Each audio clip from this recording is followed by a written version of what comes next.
જો વિદ્યાર્થી મિત્રો ધોરણ 11 ચેપ્ટર નંબર 12 કાર્બનિક રસાયણના પાયાના સિદ્ધાંતોમાં આપણે છેલ્લે લેક્ચર નંબર 20માં આપણા પેમ્ફલેટના પ્રશ્ન નંબર 69થી દાખલા નંબર 25 ભણી ગયા હતા.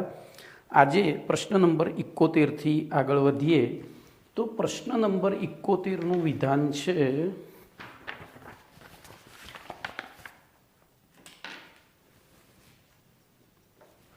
કાર્બનિક સંયોજનમાં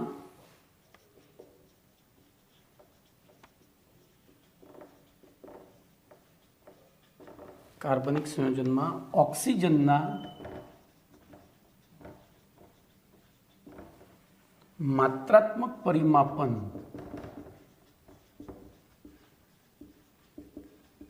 ની સૈદ્ધાંતિક રીત સમજાવો.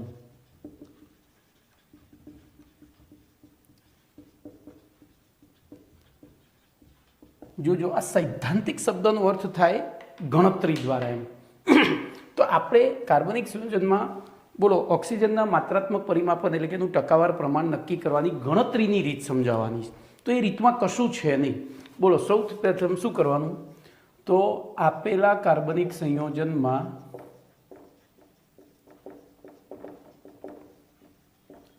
સૌથી પહેલા હાજર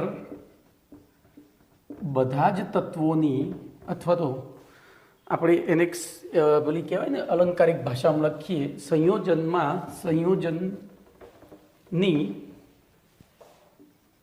ગુણાત્મક કસોટીઓ કરી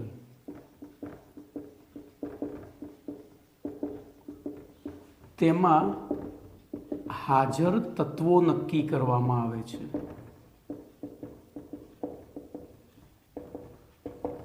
સૌપ્રથમ શું કરવામાં આવે, તો કાર્બનિક સંયોજનની ગુણાત્મક કસોટી એટલે એની અંદર કયા કયા તત્વો હાજર છે નક્કી કરીએ છીએ. ત્યારબાદ તે કાર્બનિક સંયોજનમાં હાજર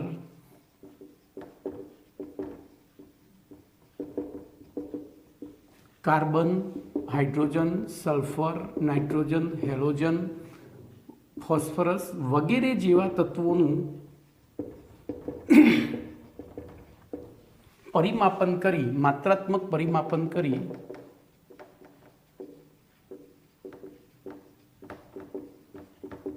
તેમનું ટકાવાર પ્રમાણ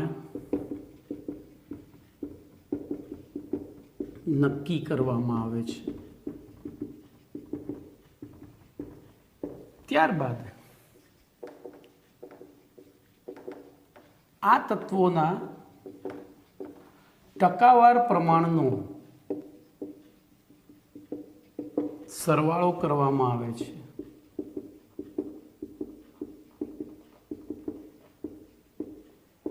જો આ સરવાળો 99% કે તેથી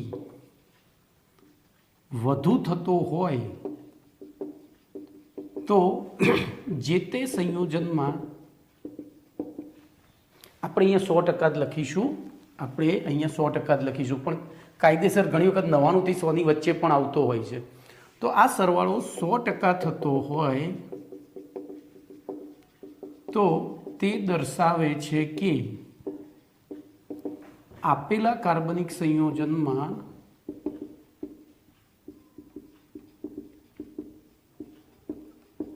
ઓક્સિજન ગેરહાજર છે. બરોબર. પરંતુ જો આ સરવાળો 100% ના થતો હોય તો 100 માંથી તે સરવાળાને બાદ કરતા જે તે કાર્બનિક સંયોજનમાં હાજર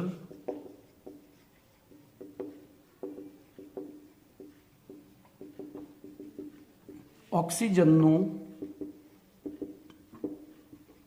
ટકાવાર પ્રમાણ પ્રાપ્ત થાય છે. આપણે આ વસ્તુનો ઉપયોગ કરી ગયા હતા, યાદ કરો ક્યાં? તો પહેલા પાઠની અંદર તટ પર સાગ અને સાપ છે એ જે દાખલા પૂછાયા હતા એમાં મેં તમને કહ્યું હતું કે પેલું CH પછી NS એ બધું લખવાનું, સરવાળો કરવાનો. જો 100 થઈ જતો હોય તો વેલ એન્ડ ગુડ, ના થતો હોય તો છેલ્લે હું લખીને એટલું મૂકી દેવાનું. બરાબર? તો આ થઈ તમારો પ્રશ્ન નંબર 71. ચલો એના પછી પ્રશ્ન નંબર 72 જોઈએ. તો 72નું ખાલી મારે 2 જ વસ્તુ બદલવાની છે. સમજી શકો છો તમે શું બદલવાનું છે? એક તો નંબર અને સૈદ્ધાંતિકની જગ્યાએ પ્રાયોગિક રીત. સૈદ્ધાંતિકની જગ્યાએ પ્રાયોગિક રીત. બોલો કમ્પ્લીટ. તો બોલો હવે શું કરીશું? તો કાર્બનિક સંયોજનમાં ઓક્સિજનના માત્રાત્મક પરિમાપનની પ્રાયોગિક રીત સમજાવવાની છે. તો એ પ્રાયોગિક રીતમાં શું કરવાનું છે? તો ધ્યાન રાખજો, પહેલાંની જેમ જ આપેલા કાર્બનિક સંયોજનનું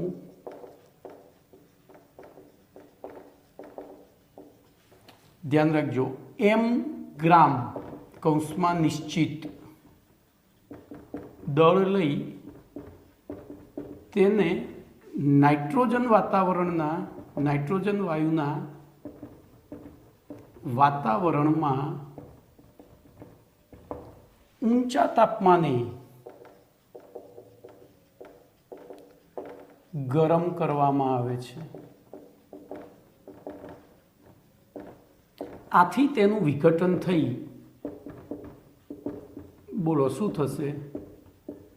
આથી તેનું વિઘટન. હવે જો ખૂબ જ ઊંચા તાપમાને, તો આપણે અહીંયા પ્રક્રિયા લખીએ, દાખલા તરીકે CHON બધા તત્વો છે કાર્બનિક સંયોજનમાં, CHO NS PX બધું જ છે.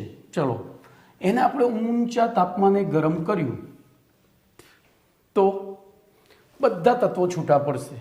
બધા તત્વો છૂટા પડ્યા પછી એમાંથી O2 બનશે અને બાકીની વાયુમય નિપજો બનશે. બાકીની વાયુમય નિપજો એટલે કે વાયુ સ્વરૂપ. તો O2 મુક્ત થાય છે. કમ્પ્લીટ. એટલે ટૂંકમાં આપણને પહેલા તબક્કાની અંદર ટોટલી વાયુ મિશ્રણ જ મળે છે. શું મળે છે? વાયુ મિશ્રણ. ત્યારબાદ આ વાયુ મિશ્રણને 1373 કેલ્વિન એટલે કે લગભગ 1100 સેલ્સિયસ, કેટલું કેલ્વિન? 1373 કેલ્વિન તાપમાને કોક, બરોબર, લાલ ચોળ ગરમ કરેલા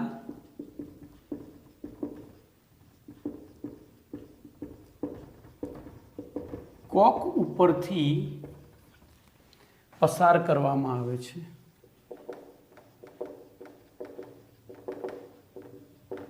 આથી વાયુ મિશ્રણમાંનો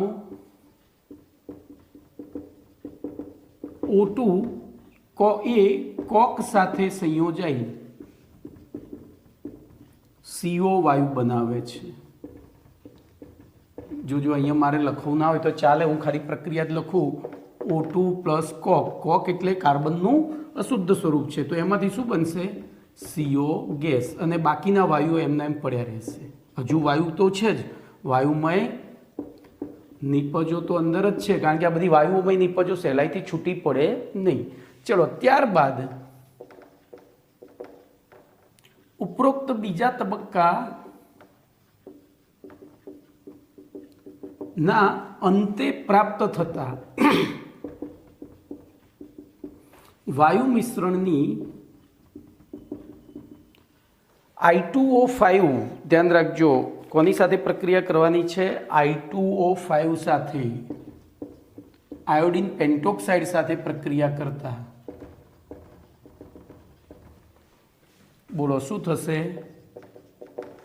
તો CO નું CO2 માં ઓક્સિડેશન અને I2O5 નું I2 માં રિડક્શન થાય છે. બોલો કમ્પ્લીટ. તો આપણે પ્રક્રિયા લખીશું. CO plus I2O5 gives CO2 plus I2. ચલો હવે આપણે અહીંયા જે જરૂરી પ્રક્રિયાઓ હતી એ જ ધ્યાનમાં લઈશું. જરૂરી પ્રક્રિયાઓ હતી તો આ બે જરૂરી છે. બોલો, આ બે જરૂરી પ્રક્રિયાઓ છે. તો હું પહેલી બ્લુ કલરથી લખીશ એટલે તમને આઈડિયા આવે. બોલો, O2, હવે કોક એટલે કાર્બન, gives CO. બોલો, આને બેલેન્સ કરવું હોય પહેલાં તો શું કરવું પડે? તો O2 2 છે, કાર્બન તો અહીંયા બગડો લખ્યો. બોલો, અહીંયા બેલેન્સ થઈ ગઈ. હવે એ COની પાછી પ્રક્રિયા કરી I2O5 સાથે. કોની સાથે કરી? I2O5 સાથે. ચલો, શું બન્યું? I2 plus CO2. ચલો, આને બેલેન્સ કરીએ. તો ધ્યાન રાખજો, અહીંયા C1 છે, C1 છે, I2 છે, I2 છે, O કેટલા છે? 6. તો મારે અહીંયા 3 મૂકવા પડે. થઈ ગયું બેલેન્સ. બોલો, કમ્પ્લીટ. સી, હા, હવે એ 3 મૂકવું એટલે શું થાય? સી બદલાયા તો ત્યાં 3 મૂકવું. તો ધ્યાન રાખજો, અહીંયા સૌથી પહેલું બેલેન્સ આપણે કોનું કરવું પડે? તો આમ તો ઓલરેડી આપણે સૌથી છેલ્લું આઈનું કરવાનું. ચલો, ઓ બેલેન્સ છે. તો આઈનું, સીનું અહીંયા તગડો મૂકીએ એટલે અહીંયા તગડો મૂકવો પડે. બરોબર. બોલો, 3 CO, પણ એની સાથે સાથે શું વધી ગયું પાછું? ઓક્સિજન વધી ગયા. 5 ને 3 8 થઈ ગયા. તો અહીંયા તો 3 ને 6 જ થયા. કેટલા થયા? 3 ને 6 જ થયા. તો હવે શું કરીશું? અહીંયા થોડો સુધારો કરીશું. જોજો, એકમાં બેલેન્સ નથી થતું તો અહીંયા બગડો મૂકીએ. બોલો, બગડો મૂકીએ એટલે અહીંયા શું થયું? તો 5 દુ 10 ને 1 11 થયા. બોલો, 5 દુ 10 ને 1 11 થયા. તો આપણે બોલો શું કરીશું?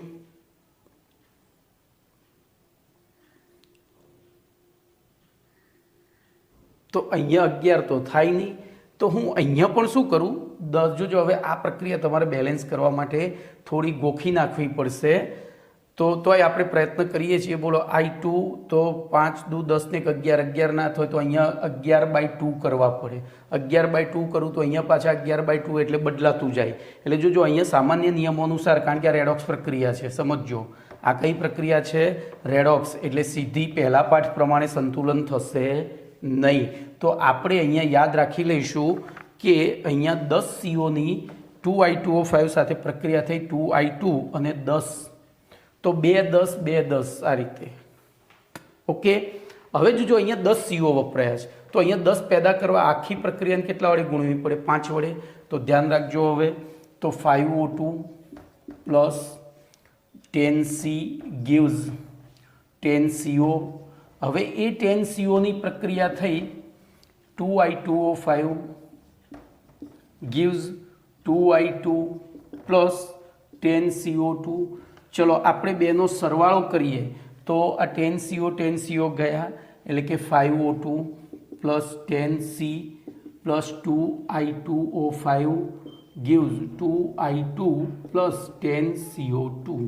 તો આપણે હવે આના આધારે ગણતરી કરવાની છે. ફરી એકવાર આટલું. હવે અહીંથી 2 ભાગ પડશે થિયરીના, કારણ કે આનું માપન કરીને પણ કરી શકાય અને આનું માપન પણ કરીને કરી શકાય. તો આપણે એટલે બ્લુ કલરથી લખ્યું છે. બોલો ફરીથી. આ પ્રાયોગિક રીતમાં શું કરવાનું? સૌપ્રથમ આપેલા કાર્બનિક સંયોજનનું m ગ્રામ નિશ્ચિત દળ લઈ એને નાઇટ્રોજન વાયુના વાતાવરણમાં ઊંચા તાપમાને ગરમ કરીએ ત્યારે એનું વિઘટન થઈ તેમાં રહેલો ઓક્સિજન O2 સ્વરૂપે દૂર પડે. બાકી હવે ખૂબ જ ઊંચું તાપમાન છે એટલે બધી નિપજો વાયુ સ્વરૂપે જ મળશે. હવે એ વાયુ મિશ્રણને શું કરવાનું? તો 1373 તાપમાને લાલચોળ ગરમ કરેલા કોક ઉપરથી પસાર કરીએ એટલે એમાંનો ઓક્સિજન કોક સાથે એટલે કે કાર્બન સાથે સંયોજિત થઈ CO અને વાયુમય નિપજો બનાવે. એ પ્રક્રિયા હજુ એને પાછું ફરીથી I2O5 સાથે પ્રક્રિયા કરીએ ત્રીજા સ્ટેપમાં એટલે COનું ઓક્સિડેશન થઈ CO2 અને I2O5નું રિડક્શન થઈ I2 બને છે. હવે આ બે પ્રક્રિયાઓને આપણે બેલેન્સ કરીએ તો મેં તમને શીખવાડ્યું એમ તો નીચેવાળી પ્રક્રિયા આપણે યાદ રાખીશું 102 201 અરે 210. તો 10 અને 2 અને અહીંયા 2 અને 10 ઊંધું છે. 10 2 2 10. તો એ પ્રમાણે હવે અહીંયા 10 જોવા માટે આ 10 જોઈએ એટલે અને ઓવરઓલ પ્રક્રિયા આ થઈ. હવે જો અહીંથી 2 ભાગ પડે છે. અહીંથી કયા 2 ભાગ પડે? તો આ પ્રક્રિયા દરમિયાન ઉત્પન્ન થતા I2નું માપન કરીએ. આપણે પહેલું ધારો કે કેટલો I2 ઉત્પન્ન થયો છે એનું માપન કરીએ. તો ધ્યાન રાખજો, અહીંયા અહીંયા m ગ્રામ કાર્બનિક સંયોજન m ગ્રામ કાર્બનિક સંયોજન આ થોડું કોમ્પ્લિકેટેડ છે ભાઈ, એટલે હું તમને શાંતિથી સમજાવવા પ્રયત્ન કરું છું, બરોબર? શાંતિથી સમજાવવા પ્રયત્ન કરી રહ્યો છું. તો આપણે ટેક્સ્ટબુક મુજબ જ જઈએ. પહેલું I2 નહીં, પહેલું O2 CO2ના આધારે માપન જોઈએ. તો બોલો અહીંયા CO2નું આ O2 5 મોલ હોય ત્યારે આ 10 મોલ છે, બરોબર? હું ઉપર આ પ્રક્રિયા લખી દઉં. 5O2 plus 10C plus 2I2O5 gives 2I2 plus 10CO2. ધ્યાન અહીંયા હવે તો આના 5 મોલ હોય ત્યારે આના 10 મોલ હોય છે. તો આનો 1 મોલ હોય ત્યારે આ કેટલા મળે? 2 મોલ મળે. હવે આના 1 મોલનું દળ એટલે કેટલું થયું? બોલો, 1 ઓક્સિજનનું દળ 16 ગ્રામ, તો 1 ગુણ્યા 32 એટલે 32 ગ્રામ થયું. આ કેટલું થયું? તો 2 ગુણ્યા 44 એટલે કે 88 ગ્રામ થયું. તો બોલો પદ મુકાય. 88 ગ્રામ CO2 પેદા થાય, ઉત્પન્ન થતો હોય ત્યારે ઓનું દળ, જે તે કાર્બનિક સંયોજનમાં ઓનું દળ, કારણ કે આવું આપણને મળે તો કાર્બનિક સંયોજનમાંથી, બરાબર 32 ગ્રામ. ધારો કે આપણે આનું માપન M1 તરીકે જ કરીએ છીએ, બે અલગ અલગ પ્રયોગ છે.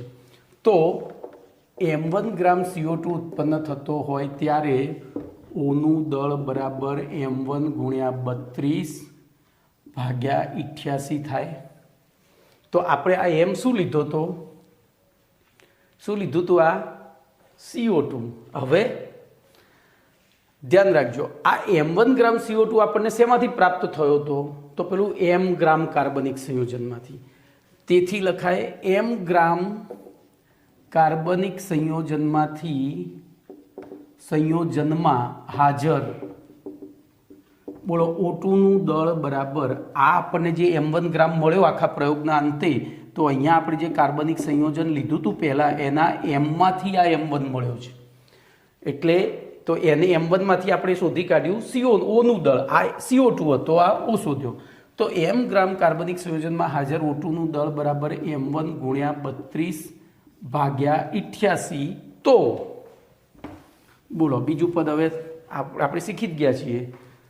તો ટકા શોધવા હોય તો 100 ગ્રામ કાર્બનિક સંયોજનમાં હાજર O2નું દળ બરાબર 100 ગુણ્યા M1 ગુણ્યા 32 છેદમાં 88 ગુણ્યા M.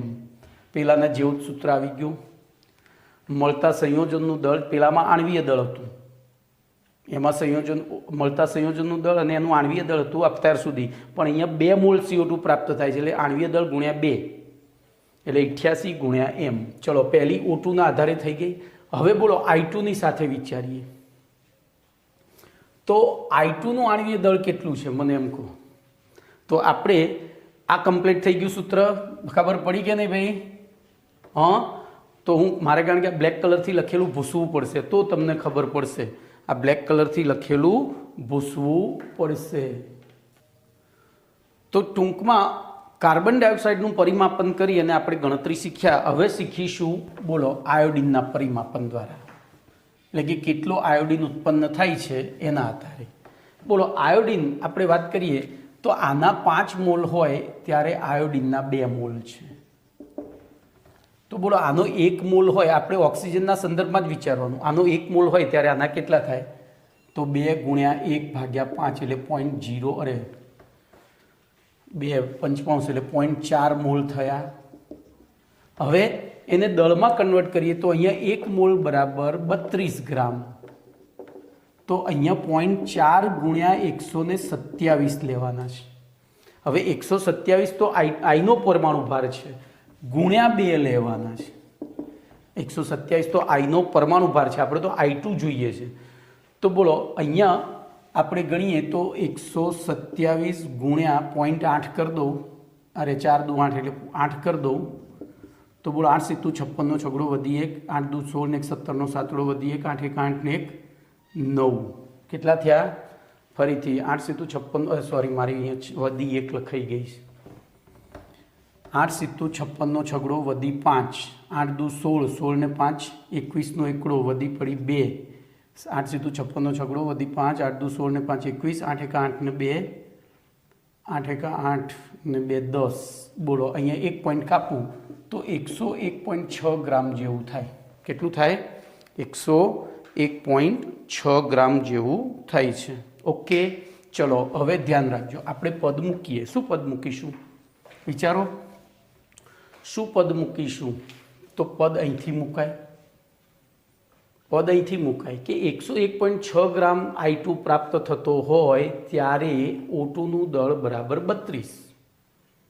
ખબર પડી? આપણે એ જ પદ મૂકીશું ને કે 101.6 ગ્રામ I2 પ્રાપ્ત થતો હોય ત્યારે કાર્બનિક સંયોજનમાં Oનું દળ, તો 101.6 ગ્રામ I2 પ્રાપ્ત થતો હોય ત્યારે કાર્બનિક સંયોજનમાં Oનું દળ બરાબર 32 ગ્રામ. તો બોલો હવે આપણને તો કેટલું પ્રાપ્ત થયો? તો આપણે પ્રયોગ દરમિયાન આનું દળ માપ્યું હતું M1. તો M1 ગ્રામ I2 પ્રાપ્ત થતો હોય ત્યારે કાસમાં O2નું દળ બરાબર M1 ગુણ્યા 32 ભાગ્યા 101.6. ચલો હવે બીજું સ્ટેપ શું આવશે? તો આ M1 ગ્રામ I2 આપણને પ્રાપ્ત શેમાંથી થયું? તો પેલા M ગ્રામ કાર્બનિક સંયોજનો. આમ M ગ્રામ કાર્બનિક સંયોજનમાં હાજર Oનું દળ બરાબર M1 × 32 ભાગ્યા M1 × 32 ભાગ્યા 101.6. તો 100 ગ્રામ આપણે ટકાવારીમાં લેવું છે, તો 100 ગ્રામમાં હાજર Oનું દળ બરાબર, તો 100 ગુણ્યા M1 ગુણ્યા 32 છેદમાં M ગુણ્યા 101.6 કમ્પ્લીટ. તો આ થઈ ગયું તમારું I2ના માપનના સંદર્ભમાં Oનું ટકાવાર પ્રમાણે. પેલું હતું, બોલો CO2ના સંદર્ભમાં શું હતું? % O બરાબર, તો 100 ગુણ્યા M1 ગુણ્યા 32, અહીંયા 88 ગુણ્યા M હતું. આટલું યાદ રાખવાનું છે. I2ના સંદર્ભમાં આ અને CO2ના સંદર્ભમાં આ રહ્યું. બોલો ક્લિયર? તો અહીંયા તમારા પેમ્ફલેટની બધી થિયરીઓ પૂરી થઈ ગઈ. હવે દાખલા છે. તો હવે દાખલા નંબર S91 ભણી નાખીએ.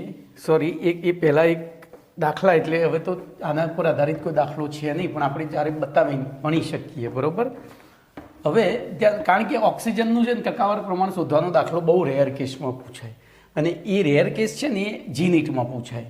એટલે આપણે બે સૂત્રો યાદ રાખવાના: 100 ગુણ્યા M1 × 32 ભાગ્યા 101.6 ગુણ્યા M. એ કોના માટે? I2ના સંદર્ભમાં. અને CO2ના સંદર્ભમાં હોય તો 100 ગુણ્યા M1 ગુણ્યા 32 છેદમાં 88 ગુણ્યા M. ચલો એના પછી S91. તો વર્તમાન સમયમાં કાર્બનિક સંયોજનમાં હાજર C, H અને Nનું પરિમાપન કરવા માટે કયા સાધનનો ઉપયોગ કરવામાં આવે છે? એટલે કે કાર્બન, હાઇડ્રોજન અને નાઇટ્રોજનનું પરિમાપન કરવા માટે કયા સાધનનો ઉપયોગ કરવામાં આવે છે? તો એને કોઈ નામ નથી, સીધું જ CHN તત્વ વિશ્લેષક, એટલે કે કાર્બન, હાઇડ્રોજન, નાઇટ્રોજન તત્વ વિશ્લેષક નામના સાધનનો ઉપયોગ કરવામાં આવે છે. બોલો બીજો SQ છે, CHN તત્વ વિશ્લેષકની મદદથી CHNનું પરિમાપન કરવા માટે કાર્બનિક સંયોજનના કેટલા દળની જરૂર પડે છે? મિનિમમ કેટલું દળ લેવું પડે? તો 1 થી 3 મિલીગ્રામ દળ લેવું પડે. તત્વ વિશ્લેષકની મદદથી કાર્બન, હાઇડ્રોજન, નાઇટ્રોજનનું પરિમાપન એક સાથે થઈ જાય. આપણને સીધું ડિસ્પ્લે ઉપર બતાવી દે, અંદર મૂકી દેવાનું, જાતે પરિમાપન કરી નાખે. બરાબર? આ લેટેસ્ટ ટેકનોલોજી છે. જેમ અત્યારે પહેલાં બ્લડમાં કેટલો ઓક્સિજન છે એ ચેક કરવા માટે બ્લડ લેવું પડતું, તો અત્યારે ખાલી આમ પેલું ભરાઈ રાખો. ઇવન આ મારી ઘડિયાળ, સ્માર્ટ ઘડિયાળમાં તમને બતાવે, તમે પેલા સ્માર્ટ ઘડિયાળ પહેરો જ છો, તો એની અંદર ઓક્સિજન લેવલ તરત બતાવી દે. આમ થોડી વાર હાથ સ્ટેડી રાખો ને એને બટન દબાવો એટલે ઓક્સિજન લેવલ બતાવી દે. તો એના માટે પંચર કરવાની જરૂર નથી પડતી. એના પછી તો અહીંયા બોલો કેટલા મિલીગ્રામ દળની જરૂર પડે? 1 થી 3 મિલીગ્રામ. હવે આગળ વાત કરીએ કે એક એક કોમન સૂત્ર મેં બનાવ્યું છે આખા પાઠનું. અત્યાર સુધી જેટલા સૂત્રો આવે ને એમાંથી એક કોમન સૂત્ર, તો આપણે ગમે તે દાખલો પૂછાય તો આ સૂત્રનો ઉપયોગ કરી શકીએ.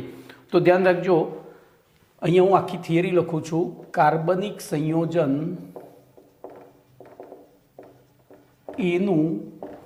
સંયોજન એનું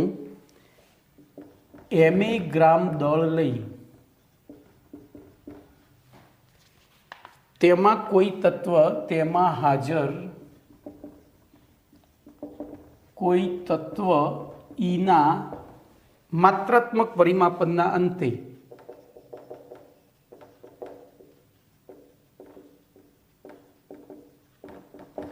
પ્રાપ્ત થતા સંયોજન અંતે તત્વ ઈની NE સંખ્યા ધરાવતા સંયોજન બીનું દળ MB ગ્રામ હોય. બરોબર? તો તે સંયોજન એમાં તત્વ ઈનું ટકાવાર પ્રમાણ નીચેના સૂત્રની મદદથી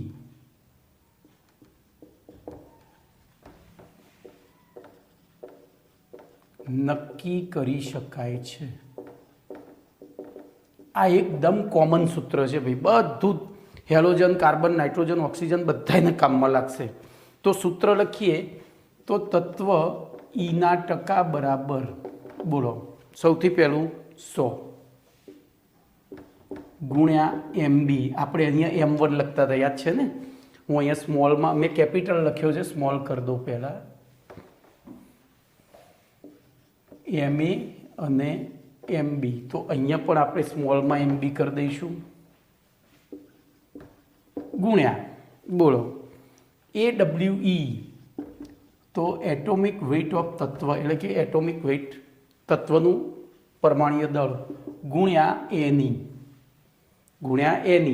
NE એટલે જે સંયોજન પ્રાપ્ત થાય છે એમાં તત્વની સંખ્યા, છેદમાં, બોલો, MWB એટલે કે જે બી સંયોજન પ્રાપ્ત થયું એનું આણ્વીય દળ, ગુણ્યા MA એટલે કે કાર્બનિક સંયોજનનું દળ. ઓકે? તો જો આપણે આ સૂત્રનો ઉપયોગ કરીએ, યાદ રાખજો આપણે થિયરી ભણ્યા હતા %C પરિમાપન. %Cમાં આપણે શું કર્યું હતું? ઉત્પન્ન થતા CO2નું દળ નક્કી કર્યું હતું, યાદ છે? પેલી આમ લાંબી આકૃતિમાં પહેલું CaCl2માંથી પસાર કર્યું, પછી KOHમાંથી પસાર કર્યું, CaCl2 પાણી ત્યાં શોષાઈ ગયું, એના દળમાં થતા વધારાના આધારે પાણીનું દળ, ઉત્પન્ન થતા પાણીનું દળ, અને KOHના દળમાં વધારે થતા વધારાના આધારે CO2નું દળ નક્કી કર્યું હતું. તો %C બરાબર 100 ગુણ્યા, બોલો, MB એટલે તો અહીંયા CO2નું દળ હતું M1 ગુણ્યા AW એટલે કાર્બનનો, એટલે કે અહીંયા જે તત્વ છે એનું એટોમિક વેઇટ, બોલો, 12. હવે CO2ની અંદર એક જ કાર્બન છે એટલે ગુણ્યા 1. આપણે નહીં લખીએ તો એ ચાલશે. છેદમાં, બોલો, CO2નું આણ્વીય દળ 44 ગુણ્યા લીધેલા કાર્બનિક સંયોજનનું દળ M. બોલો, આવું સૂત્ર તમારા પેમ્પલેટના પેજ નંબર 24 ઉપર છે, જોઈ લો. જોજો, એવી રીતે %H લઈએ તો 100 ગુણ્યા H2Oનું દળ M1, ઉત્પન્ન થતા H2Oનું. હવે H કેટલા છે? તો એનો પરમાણ્વીય દળ 1 છે, પણ સંખ્યા 2 છે એટલે આપણે ત્યાં 2 વડે ગુણ્યા હતા. જો, એ પણ 24 નંબરના પેજ ઉપર જ છે. છેદમાં, બોલો, H2Oનું દળ તો 18, એનું આણ્વીય દળ 18 ગુણ્યા M. ચલો, એવી રીતે બીજું. તો એના પછી આ પ્રશ્ન નંબર 65નું સૂત્ર આવ્યું. હવે 66નું જોઈએ તો ત્યાં આપણે નાઇટ્રોજનનું પરિમાપન કર્યું હતું, પણ એ હતું જોજો એ વાયુ કદના સંદર્ભમાં હતું. યાદ છે ને? M1V1 ઉપર 1000 - M2V2 એ રીતે આપણે કર્યું હતું કદના સંદર્ભમાં. સોરી, એક મિનિટ, ત્યાં કદના સંદર્ભમાં હતું એટલે ત્યાં કદ આવતું હતું. તો ત્યાં શું હતું સૂત્ર? 100 ગુણ્યા નાઇટ્રોજનનું કદ ઉત્પન્ન થતા નાઇટ્રોજનનું કદ ગુણ્યા 28. કેમ 28? તો નાઇટ્રોજનનો પરમાણુ ભાર 14 ગુણ્યા 2 થાય. અહીંયા દળની જગ્યાએ કદ હતું છેદમાં. બોલો તો કદ અહીંયા લઈએ ત્યારે અહીંયા શું લેવું પડે? તો %n માટે ધ્યાન રાખજો. કઈ પદ્ધતિ? તો ડ્યુમા પદ્ધતિ. તો ડ્યુમા પદ્ધતિમાં 100 ગુણ્યા ઉત્પન્ન થતા N2 નું કદ ગુણ્યા અહીંયા N2 2 છે એટલે 14 દુ 28 છેદમાં અહીંયા V લખ્યો તો આપણે. અહીંયા જ્યારે કદ લઈએ ત્યારે એનું મોલર કદ લેવું પડે 1 મોલનું. તો 22400 ગુણ્યા M1 હતું. જોઈ લો સૂત્ર. અરે M હતું, M1 નહીં હો. આ કઈ પદ્ધતિ? ડ્યુમા પદ્ધતિ. ચલો જેરડા પદ્ધતિમાં %n નું સૂત્ર આપણને ખબર છે, કારણ કે એમાં આપણે 2 પ્રયોગ કર્યા હતા. H2SO4 કેટલો વપરાયો નક્કી કર્યું હતું, યાદ છે ને? તો ત્યાં 100 ગુણ્યા, જો આ તો ફિક્સ જ છે, 100 ગુણ્યા, હવે અહીંયા N2 કેટલો છે નક્કી કરવા માટે M1 V1 upon 1000 minus M2 V2 upon 1000 ગુણ્યા 28, કારણ કે N2 નું નાઇટ્રોજનના એક એક અણુમાં 2 પરમાણુ છે એટલે 28 થાય છેદમાં. બોલો હવે તો છેદમાં ત્યાં આપણે ખાલી એમ જ લીધો તો. બોલો કેમ એમ લીધો તો? તો આ M1 V1 એ સાંદ્રતા, આ V એ કદ નથી, સાંદ્રતાના સંદર્ભમાં છે. એટલે ત્યાં આપણે મોલારિટીના સંદર્ભમાં લીધું એટલે મોલ પ્રતિ લિટર એ ઉપર જતું રહ્યું છે. કમ્પ્લીટ. બોલો કાર્બન, હાઇડ્રોજન, નાઇટ્રોજન. એવી રીતે %x જોજો. તો %x બરાબર બોલો 100 ગુણ્યા, બોલો MB એટલે AgX નું દળ, M1 આપણે ત્યાં લખ્યું હતું, ગુણ્યા અહીંયા જોજો AgX માં x એક જ છે એટલે x નું પરમાણુય દળ. બરોબર, x નું પરમાણુય દળ યાદ આવે છે? સિલ્વર હોય તો, ક્લોરીન હોય તો 35.5, પછી બ્રોમિન હોય તો 80 અને આયોડિન હોય તો 127 છેદમાં. બોલો અહીંયા AgX નું આણ્વીય દળ બરોબર ગુણ્યા M1. તો એ રહ્યું સૂત્ર 68મા પ્રશ્નમાં તમને મળશે. જોવું હોય તો જોઈ લો. 100 ગુણ્યા AgX નું દળ એટલે કે M1 ગુણ્યા X નું પરમાણુય દળ છેદમાં AgX નું આણ્વીય દળ ગુણ્યા M1. બધા જ સૂત્રો આ એક જ સૂત્રમાં આવી ગયા. જો આને તમે સમજો ને તો કશું ગોખવું ના પડે, એટલે આ સૂત્ર મેં બનાવ્યું છે. ચલો એના પછી સલ્ફરના પરિમાત્મક. તો સલ્ફરમાં આપણને BaSO4 મળતો હતો, યાદ છે? બેરિયમ સલ્ફેટ મળતો હતો. તો 100 ગુણ્યા BaSO4 નું દળ M1 ગુણ્યા એમાં S એક જ છે એટલે 32, એમાં 32 જ આવે છેદમાં. બોલો BaSO4 નું આણ્વીય દળ તો એ હતું 233 ગ્રામ ગુણ્યા M1. તો આપણે આ સૂત્ર પણ ત્યાં ભણી ગયા 66માં 69મા પ્રશ્નમાં.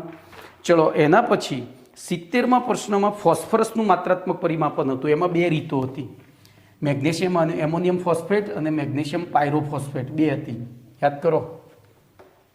તો એ પણ બોલો આપણે પહેલું એમોનિયમ ફોસ્ફોમોલિબ્ડેટ લઈએ. એમોનિયમ ફોસ્ફોમોલિબ્ડેટ જો બનતું હોય તો %P બરાબર 100 ગુણ્યા એમોનિયમ ફોસ્ફોમોલિબ્ડેટ નું દળ M1 ગુણ્યા, હવે એની અંદર જો ફોસ્ફરસ એક જ હતો, એના આણ્વીય સૂત્રમાં ફોસ્ફરસ એક જ હતો, તો આપણે ત્યાં 31 જ લખીશું. 1 ગુણ્યા એનું સંખ્યા એટલે 31. આ 31 ગુણ્યા 1 નહીં લખીએ તો ચાલશે છેદમાં. બોલો એનું આણ્વીય દળ હતું 1877. આ APMનું આણ્વીય દળ હતું 1877 ગુણ્યા M1. ચલો %P 100 ગુણ્યા આપણે બીજું એમોનિયમ મોલિબ્ડેટ એ કર્યું હતું. શું? Magnesium pyrophosphate. Magnesium pyrophosphate APF. આમ તો APP જ આવે બરોબર, ફોસ્ફેટનો F ના આવે, MPP સોરી.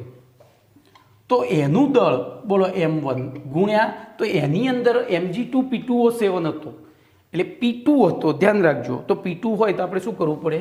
31 ગુણ્યા 2, આ 2 લખવા પડ્યા છેદમાં. બોલો એનું આણ્વીય દળ કેટલું હતું? તો એનું આણ્વીય દળ હતું 222. કેટલું હતું? 222 ગુણ્યા M. તો જો ત્યાં તમે 31 દુ 62 લખ્યા હતા. કમ્પ્લીટ. અને છેલ્લે ઓક્સિજનનું ભારાત્મક પરિમાપન તો આજે જ ભણી ગયા છીએ. તો આટલું યાદ રાખજો. આ પાઠનો એક પણ દાખલો એવો નહીં હોય જે તમને નહીં આવડતો હોય. આના ઉપરથી તમારે વિચારીને આટલું જ યાદ રાખવાનું, પતી ગયું, બધું જ આવી ગયું. કશું જ તમારે બીજા કોઈ સૂત્રો ગોખવાની જરૂર નથી. મેં બધા સૂત્રો આની ઉપરથી તારવીને બતાવ્યા તમને. ઓકે, તો અહીંયા તમારો પાઠ સત્તાવાર રીતે પૂર્ણ થયો. હવે આપણે કેટલાક IUPAC નામકરણની પ્રેક્ટિસ અથવા તો મારે શીખવાડવાના છે એની વાત કરીશું. તો જો જે સીધા તમને પ્રેક્ટિસ માટે 1થી 103 સુધી જે આપ્યા છે તો તમે કરવાના જ છો, બરાબર?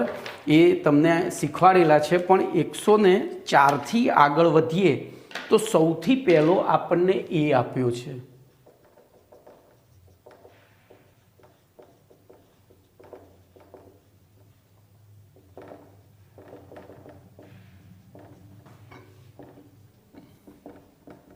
ધ્યાન રાખજો, આ રીતે એ લખીને આપી દીધો છે. આનું IUPAC નામકરણ પૂછ્યું છે. બોલો, તો પહેલું તો આ કયું બંધારણ છે? કાર્બનિક સંયોજનનું આ બંધ રેખા બંધારણ છે. કયું? બંધ રેખા બંધારણ. અને બંધ રેખા બંધારણમાં છેડે કાર્બન, પછી જ્યાં શાખા પડતી હોય, ખૂણો પડતો હોય ત્યાં કાર્બન, અને એ કાર્બનની બાકીની સંયોજકતાઓ હાઇડ્રોજન વડે સંતોષવાની. તો બોલો, અહીંયા કેટલા એક જ સંયોજકતા સંતોષાઈ છે? તો અહીંયા CH3. એવી રીતે અહીંયા પણ CH3. ચલો, અહીંયા તો 1, 2 અને 3 સંતોષાઈશ તો હું CH જ લખીશ. અને અહીંયા 2 જ સંતોષાઈ છે તો પછી CH2 લખીશ. તો બોલો, આ કયું સંયોજન થયું? તો એમાં આ ચક્ર થયું. આ શું થયું? ચક્ર. અને ચક્ર થયું તે એને મમ્મી ગણવી પડે. તો આ બે શું થયા? શેંડોળિયા. આ શું થયા? શેંડોળિયા. આ થઈ મમ્મી. હવે શેંડોળિયાના નામ પહેલાં લખવા પડે.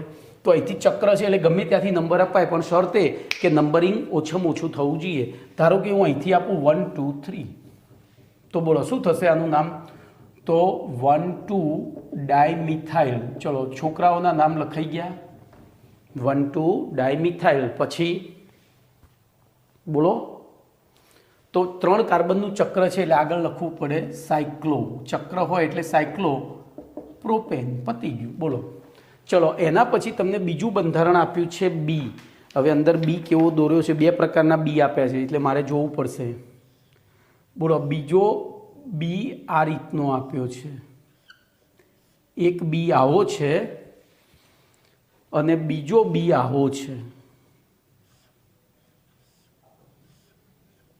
હું નાની જ આકૃતિ દોરીશ, આપણે આકૃતિથી બહુ મોટી જરૂર નથી. બોલો, આને આપણે લખીએ તો આ રીતનું થાય. CH2 CH2 CH2 CH CH2 CH2 CH2.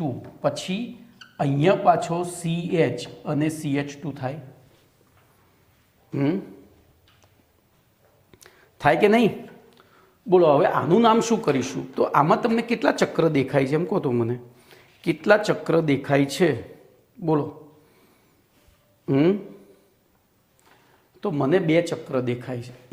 1 અને 2. તો પહેલું આગળ લખવું પડે બાયસાયક્લો. આગળ શું લખવું પડે? બાયસાયક્લો. ચલો, હવે એ બાયસાયક્લોની અંદર જો આ શીખવાનું છે. તમે એ 2 ચક્ર બનાવે એમાં કેટલી શૃંખલાઓ ભેગી થઈને આ ચક્ર બનાવે છે? કેટલી શૃંખલાઓ ભેગી થઈને આ ચક્ર બનાવે છે? તો ધ્યાન રાખજો, પહેલી શૃંખલા આ, પછી બીજી આમ થઈને આમ આવી, એટલે આ પહેલી શૃંખલા, આ બીજી શૃંખલા, ત્રીજી આમ ગઈને આમ આવી, આ ત્રીજી શૃંખલા. એ ભેગા થયા ત્યારે ચક્ર બન્યું. તો આપણે એ શૃંખલામાં આવેલા કાર્બનની સંખ્યા લખવી પડે. એ કાર્બન, તો અહીંયા બોલો, આમાં કેટલા છે કાર્બન? તો ધ્યાન રાખજો, જો તમે અહીંથી આ શૃંખલા આખી ગણો આમ કરીને આમ, તો પછી શું થઈ જાય? તો આ શૃંખલા તો બની જ નહીં. એ શૃંખલા તો બની જ નહીં. તો એવી પરિસ્થિતિમાં ધ્યાન રાખજો, તમને ખ્યાલ આવે એટલા માટે CH2 CH2 CH2 CH CH2 CH2 CH2 CH આ રીતે આપણે આ રીતે જો મેં તમને કહ્યું આમાં કેટલી શૃંખલાઓ? એક. પહેલી, તો હું આને પહેલી શૃંખલા ગણીશ, પછી આ થઈ બીજી અને આ થઈ ત્રીજી. ખબર પડી? જો હું અહીંથી આમ ગણું તો આ શૃંખલાનું અસ્તિત્વ રહે જ નહીં. તો આપણે મહત્તમ શૃંખલાઓ બને એ રીતે, અને એ શૃંખલાઓમાં રહેલા કાર્બનની સંખ્યા ક્રમમાં ગોઠવવાની. બોલો કેવી રીતે ગોઠવવાની? ક્રમમાં. તો શું કરીશું? તો ધ્યાન અહીંયા રાખજો. હવે આ બાયસાયક્લો થયું ને, આ બાયનો અર્થ એટલે આ 2 કાર્બનવાળી શૃંખલા. આ બાયનો અર્થ જ 2 કાર્બનવાળી શૃંખલા. એ બાય જે લખ્યું છે એનો અર્થ. તો હવે આપણી પાસે બોલો કઈ શૃંખલાઓ રહી?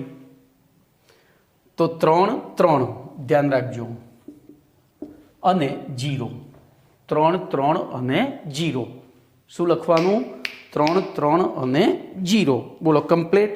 હવે ટોટલ કાર્બન કેટલા થયા? તો 3 3 6 2 8, ઓક્ટેન. આનું નામ આવું થાય, બાયસાયક્લો 330.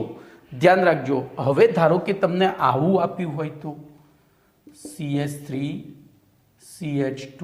ધ્યાન રાખજો, હું અહીંયા બંધારણ દોરું, આવું જ બંધારણ દોરું એટલે તમે વિચારતા થાઓ. અહીંથી બોલો આમ આપ્યું હોત તો ધ્યાન અહીંયા. હવે આનું નામકરણ તમને હું વ્યવસ્થિત રીતે શીખવાડી દઉં, એના નિયમો જ શીખવાડું. ચલો ધ્યાન અહીંયા રાખજો. આના નિયમો થોડા જુદા છે. ધ્યાન અહીંયા. દાખલા તરીકે આટલું લખીને આપ્યું હોય તો બોલો આનું IUPAC નામ શું થાય? તો સાયક્લોહેક્ઝેન જ થાય. કેમ? તો ચક્ર છે, ચક્રમાં 6 કાર્બન છે, જોઈ લો, હેક્ઝેન. બોલો આ રીતે આપ્યું હોય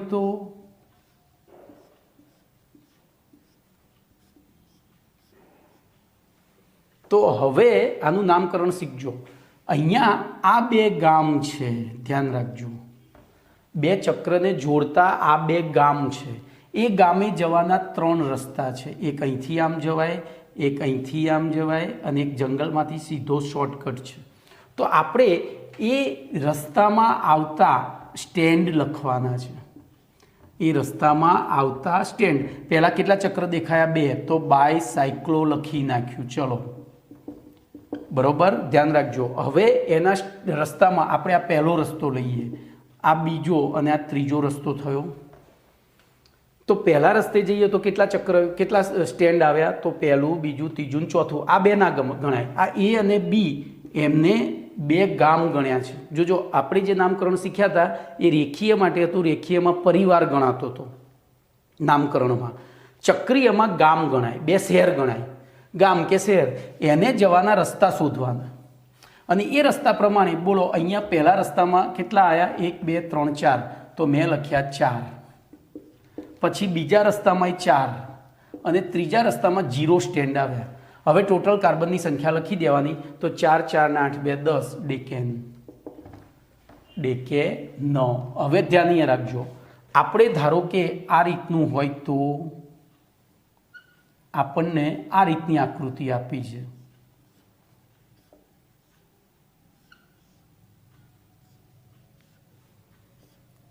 બોલો જી નીટમાં ભાઈ પૂછાઈ જા રહ્યું છે. તો આપણા 2 ગામ તો આ જ થયા. સૌથી ઓછામાં ઓછા કાર્બન વડે જોડાયેલા હોય એવા 2 નજીકના ગામ પસંદ કરવાના. એમની વચ્ચે ઓછામાં ઓછા કાર્બન આવ્યા હોય એવો એક ટૂંકામાં ટૂંકો રસ્તો દર્શાવતા 2 ગામ. તો બોલો ટૂંકામાં ટૂંકો અને બધી જ રસ્તા જોડાઈ જવા જોઈએ. તો બોલો આ A અને B થયું. બોલો અહીંયા 1 2 3 અને 4. અહીંયા પણ 1 2 3 અને 4. અહીંયા 1. તો બોલો નામ શું થશે આનું? તો બાયસાયક્લો. બરોબર. બોલો હવે તો 4 4 અને 1, ટોટલ કાર્બન 11 થયા. અનડિકેન. શું થાય? અનડિકેન. ધ્યાન અહીંયા. ધારો કે હજુ અહીંયા આમ હોત તો, હજુ અહીંયા આમ હોત તો હજુ આપણે અહીંયા 1 પછી 1 ઉમેરવો પડે. પણ જોજો હવે શું થયું? મને આમાં 3 ચક્ર દેખાય છે, એક ચક્ર આમ થઈને આમ, બીજું આ અને ત્રીજું આમ, મને 3 ચક્ર દેખાય છે. એટલે અહીંયા મારે શું લખવું પડે? ટ્રાયસાયક્લો. શું લખવું પડે? ટ્રાયસાયક્લો. ખબર પડી? તો બોલો આપણે જે બી દોર્યો હતો બોલો એનું આઈયુપીએસસી નામ શું થશે? ફરીથી દોરું છું એ બી. હવે આપણે બીજા કશાયની જરૂર નથી. બોલો આ 2 ચક્ર છે એટલે 2 ગામ, ચક્ર આવે એટલે ગામ વિચારવાનું. બોલો આ ગામે જવાનો પહેલો રસ્તો 1 2 3, બીજો રસ્તો 1 2 3 અને ત્રીજામાં 0 અને ચક્ર 2 જ છે. તો બોલો લખ્યું બાયસાયક્લો. પછી 3 3 0 3 3 0, ટોટલ કાર્બન 3 3 6 2 8, ઓક્ટેન. જોજો હવે હું આકૃતિ બદલું છું, ધ્યાનથી જોજો. બોલો આવો બી છે તો આમાં એક જ ગામ છે, બંને ચક્રોને જોડતું એક જ ગામ છે, અને બંને ચક્રોને જોડતું એક જ ગામ હોય ત્યારે બાયસાયક્લોની જગ્યાએ સ્પાયરોસાયક્લો લખાય. શું લખાય? ચકલીની 2 પાંખો. ધ્યાન રાખજો, હું આ આકૃતિ દોરું તો આવી થાય. આ ચકલીની 2 પાંખો થઈ, જોઈ લો 1 2 3 1 2 3, તો સ્પેરો. ચકલીની પાંખ અહીંથી આ વચ્ચે ચકલી છે, આ 2 પાંખ છે એટલે સ્પેરો. ત્યાં સ્પેરો લીધી છે એટલે સ્પેરોની જગ્યાએ આપણે લખીએ છીએ સ્પાયરો. પછી સાયક્લો. સ્પાયરોસાયક્લો એટલે એમાં 2 ચક્ર જ હોય. ચલો આમાં નોટેશન કરીએ તો વિચારો શું થશે નોટેશન? બોલો. તો એમાં આ તો એના જ ગામ છે એટલે એ તો રસ્તો છે નહીં, તો 1 2 3 1 2 3, તો 3 3 એમાં 0 લખવાનો આવે નહીં, કારણ કે રસ્તો નથી, એનું એ જ ગામ છે. 2 ચક્ર વચ્ચે કોમન 2 ગામ હોય ત્યારે બાયસાયક્લો, એક જ ગામ હોય ત્યારે ચકલી બની જાય. તો ત્યાં હવે ટોટલ કાર્બન 7, તો હેપ્ટેન. બોલો કમ્પ્લીટ, ક્લિયર? તો તમારું અહીંયા કયું નામકરણ પત્યું? બી સુધી પત્યું છે, બરોબર. આગળ જોજો જે સહેલા છે બધા તમે કરજો, હું આગળ કાલના લેક્ચરમાં ચલો ને 1 2 લઈ લઉં. ચલો સી એકદમ સહેલું છે, સી ડી ઈ બધા સહેલા છે, એ સહેલા પતાવી દઈએ, પછી અઘરાની વાત કરીશું કાલે. બોલો સીમાં આપણને ખાલી આટલું લખીને આપ્યું છે, આમ કરીને આમ. બોલો આનું નામ શું થાય? તો 1 2 3 ને 4, તો નોર્મલ એટલે બ્યુટેન જ, ખાલી બ્યુટેન. પણ આ રીતે આપ્યું હોત તો 1 2 અહીંયાથી શરૂ થાય, આ રીતે ટપકા કરી દેવાના. બોલો તો 1 2 3 4 5 અને 6, તો હેક્ઝેન થાય. તમારો સી કયા પ્રકારનો છે એ પ્રમાણે નામ થાય, બરોબર. તો ત્યાં થશે હેક્ઝેન. ચલો ડી, તો ડીમાં પાછું શું થયું? 1 ચક્ર થયું જુઓ, અને આ 2 શેન્ડોળિયા થયા, તો અહીંથી નંબર આપ્યો 1 2, તો બોલો આનું નામ થાય 1 2 ડાયમિથાઇલ. અહીંયા આગળ એક જ કાર્બન ગણવાનું છેડે, પણ આમ કરીને આમ કર્યું હોય તો પાછા 2 ગણવા પડે. ખબર પડી? એટલે હું ચલો ને અહીંયા પહેલું આનું તો કરી દો. બોલો આનું શું થયું? 1 2 ડાયમિથાઇલ, ટોટલ કાર્બન તો આપણે આ 2 ને શેન્ડોળિયા ગણી લીધા એટલે હવે આ 4, તો સાયક્લોબ્યુટેન. શું થાય? સાયક્લોબ્યુટેન. પણ જો ડી આ રીતે લખીને આપ્યો હોય તો એ અહીંથી આમ કર્યો, આમ કરીને આમ કરી દે, તો એ વખતે આ 2 કાર્બન ગણાય. ખૂણો અને છેડો આવતો હોય તો આ થયું સાયક્લોબ્યુટેન. પણ અહીંયા તો હવે જો એબીસીડી વાઇઝ પહેલો આને નંબર ને બીજો આનો, કારણ કે ઇથાઇલ અને મિથાઇલ આ ઈથી શરૂ થાય છે એમથી, તો 1 ઇથાઇલ 2 મિથાઇલ સાયક્લોબ્યુટેન થાય. 1 ઇથાઇલ 2 મિથાઇલ સાયક્લોબ્યુટેન થાય. બોલો કમ્પ્લીટ. ચલો એના પછી ઈ લઈએ. બોલો ઈનું નામકરણ એકદમ સહેલું છે.